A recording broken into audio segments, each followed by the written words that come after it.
ప్రభుత్వం రైతు భరోసా పథకం కింద మరో విడత నిధులు విడుదల చేసింది. ఈసారి 7 నుంచి 8 ఎకరాల వరకు సాగు భూమి కలిగిన రైతుల బ్యాంకు ఖాతాల్లో నేరుగా ఆర్థిక సాయాన్ని జమ చేసింది. ఈ విడతలో 58,831 మంది రైతులు లబ్ధి పొందారు. వీరికి చెందిన 4.32 లక్షల ఎకరాల సాగు భూమికి సంబంధించి మొత్తం 259.73 కోట్లను ప్రభుత్వం విడుదల చేసింది.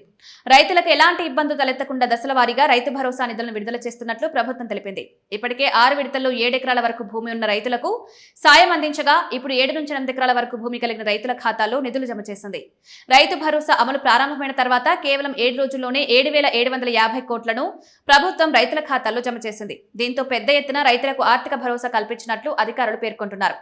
ఇప్పటి వరకు రాష్ట్ర వ్యాప్తంగా 68.96 లక్షల మంది రైతులకు రైతు భరోసా సాయం అందింది. మొత్తం 129.17 లక్షల ఎకరాలకు సాగు భూమికి సంబంధించి 7,750 కోట్లను ప్రభుత్వం విడుదల చేసింది. అర్హులైన ప్రతి రైతుకు రైతు భరోసా అందేలా ప్రభుత్వం కట్టుబడి పనిచేస్తోందని పేర్కొన్నారు.